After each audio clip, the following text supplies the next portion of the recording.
नमस्कार, पढ़ाई ज़ोन में आप सभी लोगों का स्वागत है। उत्तराखंड के भौगोलिक विभाजन का हम अध्ययन कर रहे थे। आज उसी कड़ी में महान और बृहत और महान हिमालय के बारे में हम बात करेंगे। महान हिमालय के बारे में हम चर्चा करने से पूर्व हिमालय निर्माणकारी प्रक्रमों की हम कुछ चर्चा कर लेते हैं, ताकि हमको समझने में हिमालय की प्रकृति और हिमालय के निर्माण या हिमालय को समझने में थोड़ा आसानी रहेगी। हिमालय पर्वत का निर्माण बेसिकली आज जहाँ पर हिमालय पर्वत अवस्थित है, वहाँ पर एक तैतीस सागर हुआ करता था। तैतीस सागर अर्थात दुनिया में विभिन्न प्लेटें हैं। विश्व विभिन्न प्लेटों से बना हुआ है, जैसे जो है कि गति हो रही है। सतत रूप से प्लेटें गतिशील हैं। कहीं पर प्लेटों का कन्वर्जेंस हो रहा है, एक दूसरे के सम्मुख आ रहे हैं, कहीं एक दूसरे से दूर हट रहे हैं, कहीं प्लेटों की गति समानांतर है, एक दूसरे के समानांतर गति कर रहे हैं। इसी तरीके से हिमालय पर्वत के निर्माणकारी प्रक्रमों के पीछे कहा जाता है तैतीस सागर यहाँ पर विद्यमान था। इस सागर के जो दक्षिण में हमारा इंडियन प्लेट था, ये इंडियन प्लेट है। इंडियन प्लेट और इसके जो उत्तर में है, यह है एशियन या यूरेशियन प्लेट। एशियन प्लेट यहाँ पर बीच में विद्यमान है तैतीस सागर।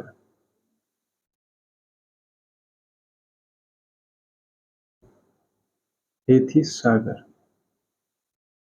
बीच में विद्यमान तैतीस सागर, जहां आज हिमालय पर्वत अवस्थित है। इंडियन प्लेट और एशियन प्लेट। इंडियन प्लेट सतत रूप से उत्तर पूर्व की ओर गतिमान है। इंडियन प्लेट उत्तर पूर्व की ओर गति कर रही है। कोबर के भूसन्नति सिद्धांत के अनुसार तैतीस इंडियन प्लेट और यूरेशियन या एशियन प्लेट के दक्षिण में, इंडियन प्लेट के उत्तर में तैतीस सागर विद्यमान था। और कोबर के अनुसार इंडियन प्लेट और यूरेशियन प्लेट से सतत रूप से मलबा या अवसादें तैतीस सागर में एक लंबे समय काल तक जमा होती रही, जिससे तैतीस सागर का तल जो है कि धंसने लगा। इस धसाव के फलस्वरूप इंडियन प्लेट और यूरेशियन प्लेट यानी कि ये दोनों किनारे आपस में मिलने लगे।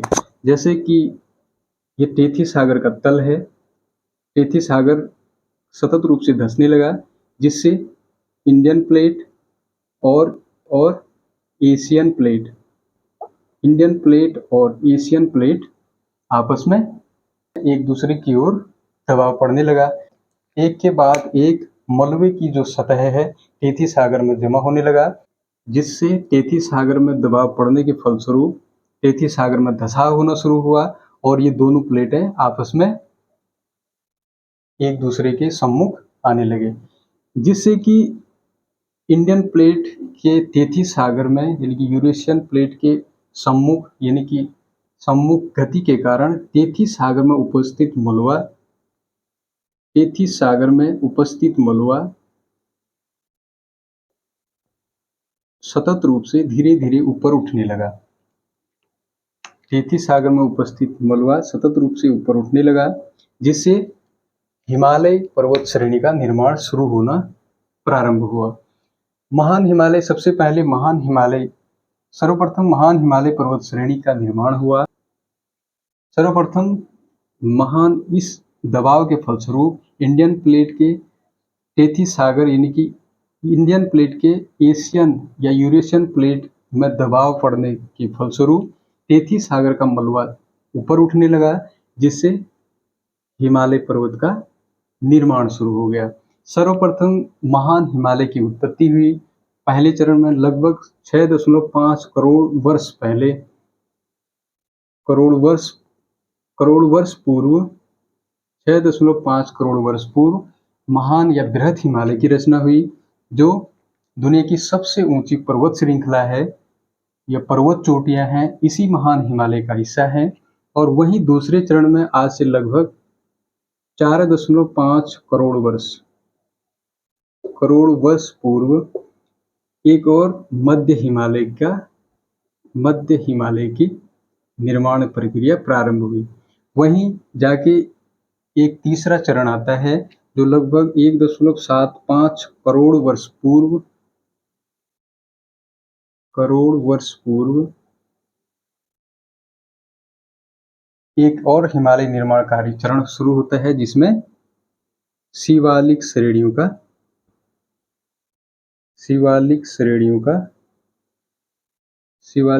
का जन्म हुआ, यानी कि शिवालिक श्रेणियों का निर्माण हुआ। अतः सबसे पहले दबाव 6.5 करोड़ वर्ष पड़ने से तेथिस सागर के जो अवसाद हैं वो ऊपर उठे और हिमालय की सर्वोच्च चोटी, यानी कि बृहद हिमालय, जिसमें हिमालय की सर्वोच्च चोटियां स्थित हैं, उसका निर्माण हुआ। उसके फलस्वरूप एक दबाव 4.5 करोड़ वर्ष पूर्व पड़ा। लेकिन ये श्रेणियां, ये हिमालय की जो मध्य हिमालय का जो क्षेत्र है, ये उतना ऊंचा नहीं उठ पाया जितना बृहद हिमालय उठा। उससे नीचे श्रेणियां, फिर तीसरे चरण में शिवालिक श्रेणियों का निर्माण हुआ, जिसमें मध्य हिमालय से भी कम ऊंचे शिवालिक श्रेणियों की ऊंचाई मध्य हिमालय से भी कम है। ये बेसिक चीजें हैं जो हिमालय निर्माण की प्रक्रिया में हमको जानना जरूरी था। हिमालय निर्माण प्रक्रिया का जो कुछ साक्ष्य मिलते हैं, जैसे कि हमें तेथिस सागर के जीवों के जो अवशेष हैं या उस जीवाश्म के रूप में हम शिवालिक श्रेणी में आज भी पाते हैं। महान या मुख्य या ग्रेटर हिमालय के नाम से जिसे जाना जाता है, वह भारत में पूरे जम्मू एंड कश्मीर से लेकर अरुणाचल प्रदेश तक उसका विस्तार है, पूर्व पश्चिम उसका विस्तार है। उत्तराखंड में उसका जो विस्तार है उसके बारे में हम चर्चा करेंगे। महान या ग्रेटर हिमालय को समझने के लिए हम विभिन्न उसके अलग अलग भागों में समझने का प्रयास करेंगे, जैसे कि उसकी उत्पत्ति और राज्य में उसका विस्तार और उसके जलवायु है और उसकी कुछ विशेषताएं हैं, और वहाँ पर जैसे ऋतु प्रवास वहाँ पर होता है, तो वहाँ की जो जलवायु और प्राकृतिक वनस्पति के बारे में, यानी कि हम महान हिमालय को कुछ चरणों में बांट के पढ़ेंगे ताकि समझने में थोड़ा आसान रहे। सर्वप्रथम महान हिमालय की जो नाम की हम चर्चा कर लेते हैं। महान हिमालय, जैसे पता है कि महान हिमालय में वर्ष के अधिकांश समय बर्फ से आच्छादित रहता है। दुनिया की सर्वोच्च चोटी इसी महान हिमालय में अवस्थित है, जैसे कि माउंट एवरेस्ट, कंचनजंगा, मकालू, धौलागिरी, अन्नागिरी और पश्चिमी नंदा देवी, कामेट है, त्रिशूल है, जो लगभग 6000 मीटर से ऊंची जो पर्वत है वह महान हिमालय में ही विद्यमान है। सर्वप्रथम हम महान हिमालय के जो नाम के बारे में हम चर्चा कर लेते हैं, यानी कि महान हिमालय को और किन किन नामों से जाना जाता है। सर्वप्रथम महान हिमालय को मुख्य हिमालय भी कहते हैं। इसी को हम आंतरिक हिमालय, इसी को हम आंतरिक या उच्च हिमालय के नाम से भी जानते हैं, और इसी को महान हिमालय कहा जाता है। महान हिमालय यानी कि ग्रेटर हिमालय। और पुराणों में महान या ग्रेटर हिमालय को हिमाद्री के नाम से संबोधित किया गया है। हिमाद्री का तात्पर्य होता है हिम का अंचल, जहां पर वर्ष के अधिकांश समय में बर्फ से ढकी चोटियां विद्यमान हैं, उसी को हिमाद्री या हिम का अंचल के नाम से भी जाना जाता है। दूसरी हम इसकी जो स्थिति और विस्तार के बारे में चर्चा कर लेते हैं। स्थिति एवं राज्य में विस्तार। स्थिति एवं राज्य में विस्तार के अंतर्गत हम स्थिति के बारे में इसकी चर्चा कर लेते हैं। यह हिमालय यानी कि महान हिमालय जो है कि ट्रांस हिमालय के दक्षिण में व मध्य हिमालय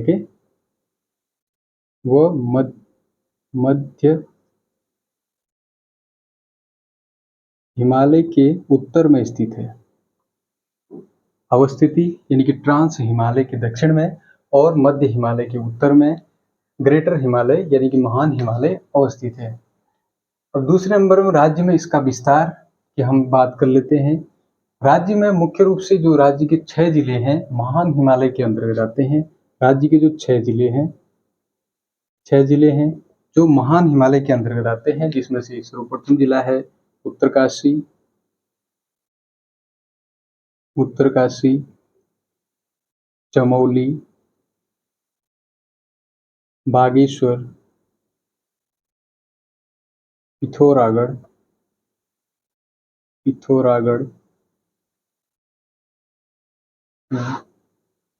रुद्रप्रयाग, टिहरी गढ़वा,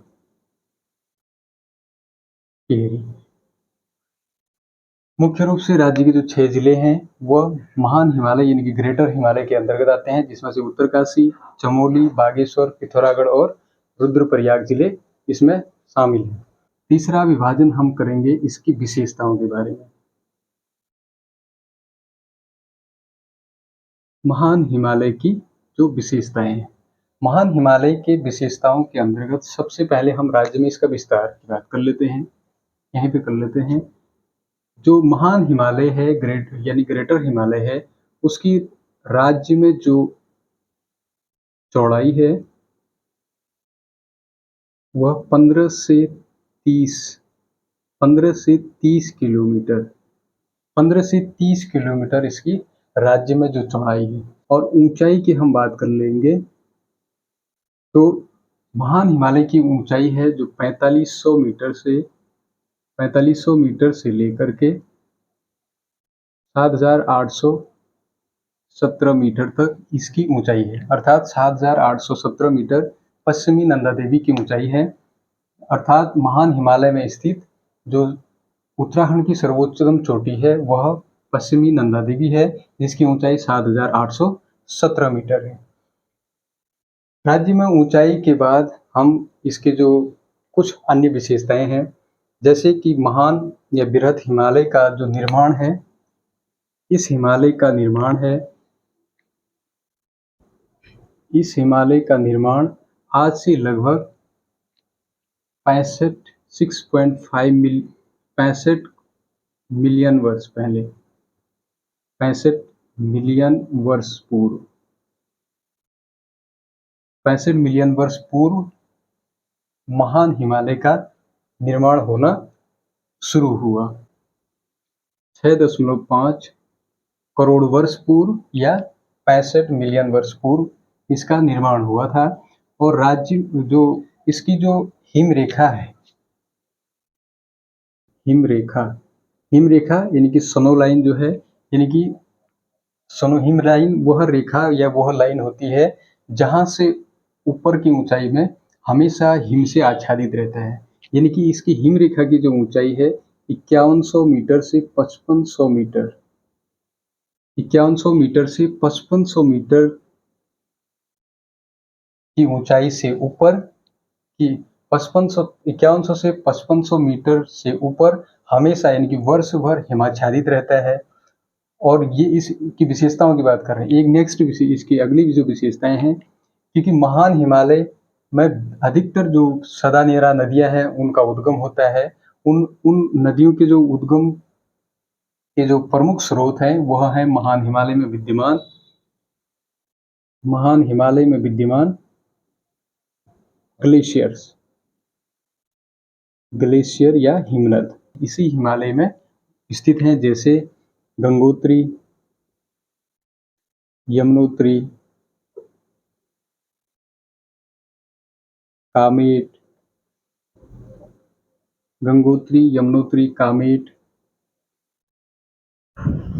कफनी, चोराबाड़ी, मिलाम जैसे जो तमाम जो हिमनद हैं इसी हिमालय श्रेणी का हिस्सा हैं, जहां से भारत की प्रमुख सदानेरा जो नदियां हैं वो निकलती हैं। जैसे इस हिमालय में स्थित नदियों की बात करते हैं। इस हिमालय में उपस्थित स्थित नदियां हैं, जैसे गंगा है, गंगोत्री से निकलती है, यमुना है, यमुनोत्री, गंगा यमुना, टॉन्स, अलकनंदा, काली गंगा है, रामगंगा है, रामगंगा पूर्वी, रामगंगा पूर्वी जैसी तमाम जो नदियां हैं जिसको हम ऑलरेडी डिस्कस कर चुके हैं, इसी हिमालय से निकलती हैं। अर्थात इन ग्लेशियरों से सदा भारत की जो सदा नीरा जो नदियां हैं उनकी उत्पत्ति भी इसी महान या ग्रेटर हिमालय में स्थित ग्लेशियरों से होता है, ग्लेशियरों से इनकी उत्पत्ति होती है। अब जो महान हिमालय की जो चट्टानों की बात कर लेते हैं। अर्थात महान हिमालय की जो चट्टानें हैं वह किन चट्टानों से मिलकर बना है। महान हिमालय जो श्रेणी है वह मुख्य रूप से आग्नेय चट्टानें इसके आंतरिक भागों में मिलती है। आंतरिक मतलब महान हिमालय जो गर्भ में यानी कि इसके अंदर आंतरिक भाग में आग्नेय चट्टानें मिलती हैं, जैसे ग्रेनाइट होगी, नीस हो गया और शिस्ट जैसे चट्टानें इसके आंतरिक भागों में मिलती है। और दूसरी चीज इसके अलावा जो इसके पार्श्व भाग में जो महान हिमालय है उसके पार्श्व भाग में हमें कुछ अवसादी और कायांतरित चट्टानें देखने को मिलती है। जो पार्श्व भाग है उसमें अवसादी व कायांतरित चट्टानें हमको इसके पार्श्व यानी कि जो बाहरी हिस्सा है महान हिमालय के पार्श्व भाग में देखने को मिलती है। एक अन्य महान हिमालय की अन्य विशेषताएं, इसमें दुनिया की सर्वोच्च पर्वत शिखर स्थित है। इसमें दुनिया की सर्वोच्च पर्वत शिखर विद्यमान है। जैसे उत्तराखंड की परिप्रेक्ष्य में हम बात कर रहे हैं तो यहाँ पर पश्चिमी नंदा देवी, पूर्वी नंदा देवी है, नंदा देवी पर्वत है, जैसे पश्चिमी नंदा देवी, पूर्वी नंदा देवी, कामेट, त्रिशूल, दूनागिरी,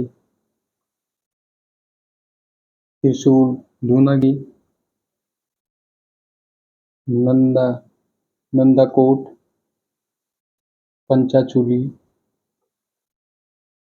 जैसे तमाम पर्वत जो लगभग 6000 मीटर से अधिक ऊंचे हैं इसी पर्वत श्रेणी में विद्यमान है। इसकी एक विशेषता के बारे में हम देख लेते हैं। इसकी जो हिम रेखा है, जो महान हिमालय की जो हिम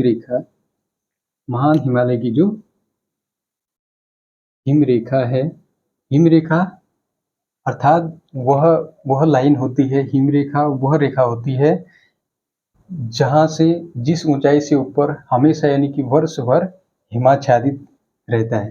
यानी कि इसकी जो हिम रेखा है वो 5100 से लेकर 5500 मीटर, 5100 से 5500 मीटर से अधिक ऊंचाई के जो क्षेत्र हैं वो हमेशा यानी कि वर्ष भर हिमाच्छादित रहते हैं। इसकी कुछ विशेषताओं के बारे में हमने बात किया। अब इसकी एक और यहाँ देख लेते हैं। इसकी एक अन्य जो विशेषता है इसके बारे में हम जान लेते हैं, जैसे जलवायु के दृष्टिकोण से यह क्षेत्र एक लगभग वनस्पति विहीन क्षेत्र है। अत्यधिक ऊंचाई पर तापमान हिमांक बिंदु से नीचे रहता है और वहीं इस क्षेत्र में कुछ मानसूनी वर्षा हो जाती है। महान हिमालय में हालांकि कुछ इस क्षेत्र में यह क्षेत्र वृष्टि छाया क्षेत्र के अंतर्गत भी आता है। वृष्टि छाया क्षेत्र इस हिमालय में मानसूनी सीजन के दौरान कुछ वर्षा होती है। यहाँ की जो तापमान है, टेम्परेचर है, अधिकांश हिमांक बिंदु से नीचे ही रहता है। और दूसरी विशेष यहाँ की जो जलवायु की जो वर्षा की हम बात करेंगे, यहाँ वर्षा महान हिमालय का जो दक्षिणी ढाल है वह एकदम एक खड़ा कगार है, वहीं उत्तरी ढाल कम ढाल वाला यानी कि उत्तरी जो छोर है, उत्तरी हिस्सा है वह कम ढाल वाला है।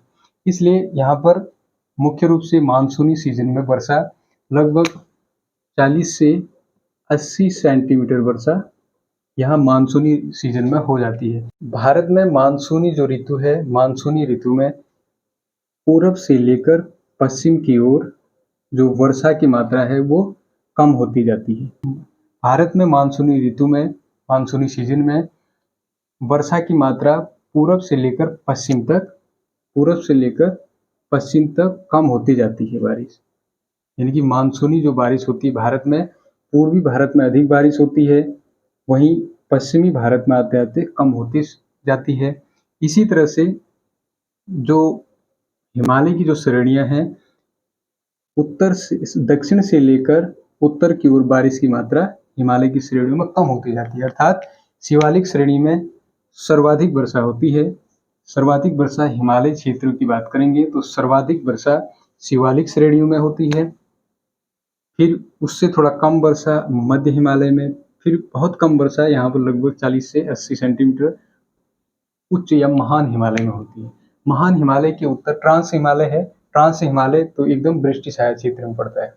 जब मानसूनी हवाएं महान हिमालय की जो दक्षिणी ढाल से, महान हिमालय की जो दक्षिणी ढाल से जो मानसूनी जो हवाएं हैं टकराती हैं, तो वहां पर कुछ बहुत बारिश कर लेती हैं। इसका उत्तरी ढाल वृष्टि छाया क्षेत्र में आता है। वृष्टि छाया क्षेत्र का तात्पर्य हुआ जैसे मानसूनी जो हवाएं हैं यहाँ से बहना शुरू हुई और ये इसका मुख्य भाग है, यानी कि जो पर्वत है उसका जो सामने वाले भाग से वो मानसूनी हवाएं टकरा के ऊपर उठती हैं, जिससे संघनन की प्रक्रिया के फलस्वरूप इस क्षेत्र में तो बारिश होती है, लेकिन यहाँ पर बारिश नहीं हो पाती इस क्षेत्र में, यानी कि पार्श्व भाग में बारिश नहीं हो पाती। अर्थात ये बारिश, ये जो वर्षा, जो बादल हैं या जो नमी लिए हुए ये हवाएं हैं, वह अपने अपना पूरा जो पानी है, अपनी पूरी नमी है यहाँ पर बरसा देते हैं। तो यहाँ ये शुष्क होकर बहती हैं लेकिन बारिश नहीं करती। ये इसका पार्श्व भाग हो गया। इसको बोलते हैं वृष्टि छाया क्षेत्र, वृष्टि छाया क्षेत्र। इसी परिप्रेक्ष्य में जो महान हिमालय है, क्योंकि मानसूनी हवाएं बंगाल की खाड़ी और अरब सागर से चलती हैं, सर्वप्रथम वो शिवालिक हिमालय से टकराती हैं, फिर मध्य हिमालय में जाती हैं, फिर महान हिमालय में। महान हिमालय की दक्षिण ढाल से जब मानसूनी हवाएं टकराती हैं तो वहां पर बची खुची जो जो जलवाष्प उसमें अवस्थित होता है, उससे वो बारिश कर लेते हैं। और इसके महान हिमालय की जो उत्तरी ढलान है, उत्तरी भाग है, वो पूरी तरह से वृष्टि छाया क्षेत्र के अंतर्गत आता है। इसलिए महान हिमालय हम कहेंगे हिमालय की श्रेणियों में सबसे कम वर्षा महान हिमालय में ही होती है। यहाँ का जो तापमान है, तापमान वो हिमांक बिंदु से नीचे रहता है। हिमांक बिंदु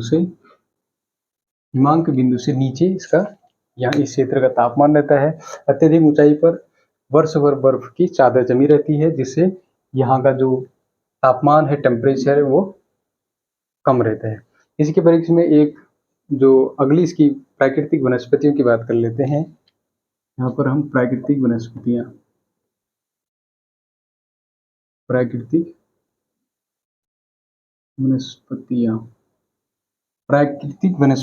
यानी कि प्राकृतिक वनस्पतियों की बात करेंगे तो 4000 से 4500 मीटर से ऊपर पूरी तरह से वनों का अभाव पाया जाता है। 4000 से 4500 मीटर की ऊंचाई से ऊपर वनस्पतियों का अभाव,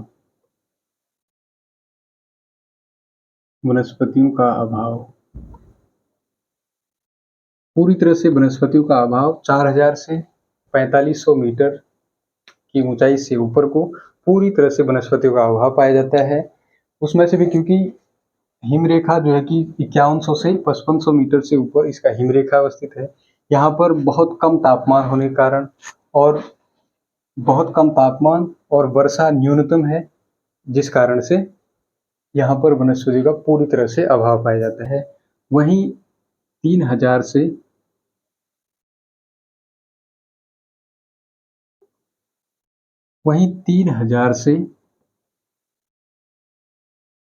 4500 मीटर की ऊंचाई पर कुछ झाड़ियां और घास के मैदान पाए जाते हैं। कुछ झाड़ियां इसमें से आपका जैसे कि लाइकेन है, काई है। लाइकेन और काई जैसी जो घासें हैं इस क्षेत्र में पाई जाती हैं, और कुछ घासें यानी कि राज्य के प्रमुख बुग्याल इसी बुग्याल इसी क्षेत्र में अवस्थित हैं। बुग्याल राज्य के जो प्रमुख बुग्याल हैं इसी क्षेत्र में, अर्थात 3000 से 4500 मीटर के ऊंचाई के मध्य पाए जाते हैं। उत्तराखंड में जो बुग्याल हैं उनको पयार, पश्चिचर, अल्पाइन अल्पाइन जो घास के मैदान हैं, घास के जो छोटे छोटे मैदान हैं वह इसी क्षेत्र में, अर्थात 3000 से 4500 मीटर की ऊंचाई के अंतर्गत राज्य के प्रमुख बुग्याल, पयार या उनको पश्चिचर भी कहा जाता है, वह पाई जाती है। महान हिमालय के अंतर्गत इसी क्षेत्र में 3000 से 4500 मीटर की ऊंचाई पर राज्य में प्रमुख जो फूलों की घाटी है, फूलों की घाटी भी इसी पर्वत श्रेणी में स्थित है, जो 3000 से 4500 मीटर की ऊंचाई पर अवस्थित है। इसके अब 3000 मीटर से जो नीचे की बात करेंगे, 3000 मीटर की ऊंचाई से नीचे वाले जो भूभाग हैं, जो क्षेत्र हैं, वह शीतोष्ण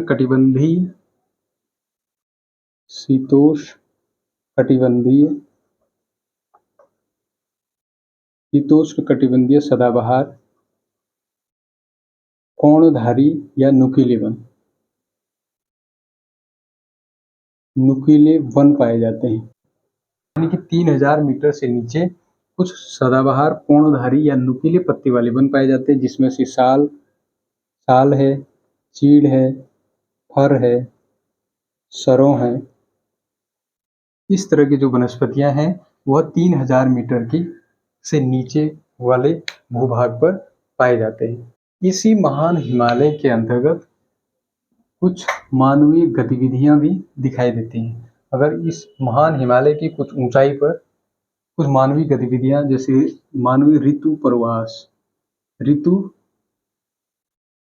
ऋतु प्रवास मुख्य रूप से राज्य के जो भोटिया, मारछा, तोलछा जो जनजातियां हैं उनका विचरण वर्ष के कुछ महीनों में, जैसे गर्मियों के महीनों में, जैसे अप्रैल, मई, जून, जुलाई, कुछ 3-4 महीने लोगों की जो गतिविधियां हैं, मुख्य रूप से भोटिया जो जनजाति है, मारछा, तोलछा, जो कुछ ऐसी जनजातियां हैं जो वहाँ ऋतु प्रवास करके उस निर्जन भूभाग को आबाद कर देती हैं। यहाँ की जनजातियां जो मुख्य रूप से पशुचारण पर निर्भर हैं, वो इस क्षेत्रों को आबाद कर देते हैं। उसमें जैसे भोटिया है, मारछा है, तोलछा है, ये कुछ जनजातियां हैं जो पशुचारक जनजातियां हैं, ये यायावरी जीवन जीते हैं। उनके द्वारा इस भूभाग को आबाद कर दिया जाता है।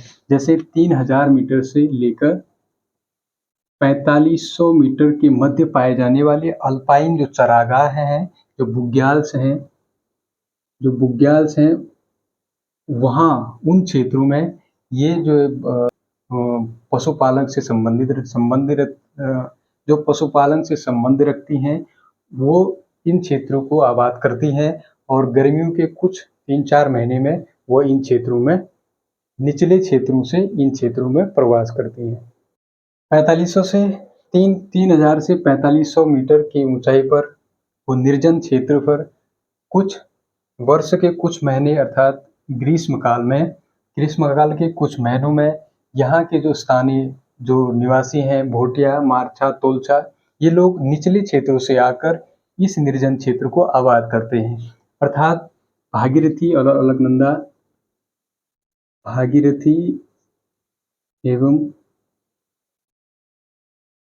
अलकनंदा की घाटियों से जाड़, मारछा, तोलछा जैसी जनजातियां, जाड़, मारछा, तोलछा जैसे कुछ जनजातियां निचले क्षेत्रों से आकर इस क्षेत्र में ऋतु प्रवास करती हैं अपने पशुओं को चराने के लिए। क्योंकि मुख्य रूप से 3000 से 4500 मीटर के मध्य शीतोष्ण जो चरागाह है, जिसको पश्चिचर कहते हैं, ये पश्चिचर अल्पाइन चरागाह है, उसमें अपने पशुओं को लेकर ऋतु प्रवास करने आते हैं। और वहीं भागीरथी एवं अलकनंदा घाटियों से जाड़, मारछा, तोलछा और काली और गोरी जो घाटियां हैं, नदी घाटियां से यहाँ से काली काली एवं गोरी नदी घाटियों से यहाँ मुख्य रूप से भोटिया लोग ऋतु प्रवास करते हैं। यहाँ मुख्य रूप कृषि की दृष्टिकोण से देखें तो यह क्षेत्र अनुकूल नहीं है। इसके कुछ निचले घाटियों में ये जनजातियां वर्ष के कुछ 4 महीने में अर्थात अप्रैल, मई, जून और जुलाई, इसकी जो घाटियों में, इस श्रेणियों की घाटियों में पशुचारक हैं। इस क्षेत्रों में निचली घाटियों पर इन पशुचारकों द्वारा वर्ष के कुछ महीने अर्थात अप्रैल, मई, जून, जुलाई, वर्ष के 4 महीने अप्रैल, मई, जून, जुलाई के कुछ महीने में घाटियों में खुरपी कुदालों से कुछ जो है कि कुछ खुदाई कर ये कुछ अन्न पैदा कर लेते हैं। इसमें से जौ है, गेहूं, मड़ुआ की कुछ पैदावार कर लेते हैं, क्योंकि अधिकांश ऊंचाई वाले जो क्षेत्र हैं वो कृषि के लिए अनुकूल नहीं है।